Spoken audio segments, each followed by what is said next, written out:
Anger mounting in Texas. I'm sick, I want to throw up, I'm angry. Police revealing mistakes in their response to the mass shooting at an elementary school. There's no excuse for that. Plus, students share their stories of survival. The shooter shot through the window and hurting my friend and my teacher. It's a crisis impacting millions of young Americans. It's scary. I try not to think about it too much. College students and graduates racking up nearly $2 trillion in student loan debt. I think I probably have around $60K. Tonight, we're going 360, sharing where Coloradans stand as the president weighs loan forgiveness. And basic economics 101, there's no such thing as a free lunch. Right side O'Connor, 6 seconds, Helm scores! Are you kidding me? So that's where we're going to start tonight, okay? Avs now heading to the Western Conference Finals in very dramatic fashion. Of course, on Wednesday, it was the Blues coming from behind to win. Well, tonight it was the Avs turning the table, scoring the winner with just seconds to go. Nick Rothschild's in the studio now. Nick, what a finish. I just can't stop smiling. I'm it's glad. amazing. It's better than you crying like earlier. Yeah, that was bad. Wave of emotions, right? Darren Helm, great guy too. We'll get into that in a second, but in Game 5, the Avs lost a game they probably should have won. Well, tonight, they win a game they certainly could have lost, but hey, that's hockey, baby. Finger guns. And for me, this was the biggest play of the game, all right? Avs down a goal. Darcy Kemper goes sweeping out of the net to try and block a shot. But here comes Josh Manson into a wide-open goal mouth and makes a big-time block to keep that a 1-goal deficit. Look at that. Wow. Huge momentum play, giving JT Compher the confidence to flick in the game-tying goal, his second goal of the game and first 2 goals of the postseason. Then the game winner from Darren Helm you just saw. It's Helm's first playoff goal in 6 years, and the Avs are on to the Western Conference Finals. Obviously a lot of chatter about the second round for us, and people underestimate how hard it is. There's only 8 teams left in the whole league, so it's definitely a tough hurdle to get over. I thought we outplayed them tonight from the puck drop, and we deserve that win. Whew, lots more to say about this game. We will do that later on in sports.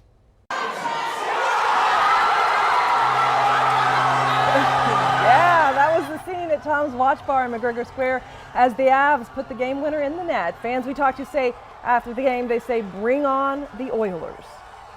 This is unbelievable. Unbelievable. It's all for the cup, and that's all that matters. And we are so excited for the city, for the state. The Avs are going to take it home, and it's going to be unbelievable. The Avs have just a little time to celebrate. Game 1 of the Western Conference Finals is Tuesday night at Ball Arena. Well, there's anger growing tonight over the police response to the mass shooting in Uvalde, Texas. 21 people, including 19 children, died Tuesday when a gunman opened fire inside a classroom at Robb Elementary. Well, today, Texas's top cop admitting the incident commander on the scene misjudged the situation, initially believing it was not an active shooter, but a barricaded person, and that children were not in danger. And that decision meant another 45 minutes before officers would go inside that classroom and kill the gunman. For the benefit of hindsight, where I'm sitting now, of course it was not the right decision. It was the wrong decision, period.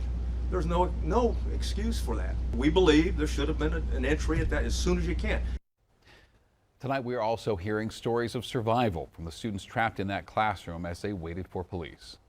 We turned off all the lights and went to the back of the classroom and put desk in front of us. And we were hiding. 5 of us hiding there and then the rest under a table. But that didn't stop one of my friends getting hurt. I have the fear of guns now because I'm scared someone might shoot me. Well, today the Texas governor said he was misled about the police response. He said expects the investigation into the shooting to, quote, get to the bottom of every fact with absolute certainty. When situations like this occur, police departments have protocols for how officers should respond. Those protocols are actually built off lessons learned from Columbine here in 1999. Grant Whitus was the first SWAT officer to go inside Columbine High School. Officers had waited then 47 minutes, set up a perimeter before entering the school. The most important lesson from that day, he says, was that police should go in right away. It is a strategy that's been successful in saving lives during multiple mass shootings, including STEM School Highlands Ranch. But that's not what we are learning happened in Texas. White says he's waiting for the investigation to wrap up before making any judgments, but he says police are trained to go in right away. Anything short of those first officers getting in there the first minute they got there, dereliction of duty. For the past 23 years, White has trained thousands of officers on active shooter protocols, and he says there is always more training to be done. And that shooting leading for calls across the nation for stricter gun control laws. The NRA's annual convention is being held just hours away from Uvalde in Houston. And outside, huge crowd of protesters carrying signs urging lawmakers to act. Inside the convention, speakers, including the Texas governor and former President Trump, argued against gun control measures. New details coming to light about the equine flu outbreak at a wild horse holding facility in Canyon City. The Bureau of Land Management says 145 horses now have died from the illness since this outbreak began last month.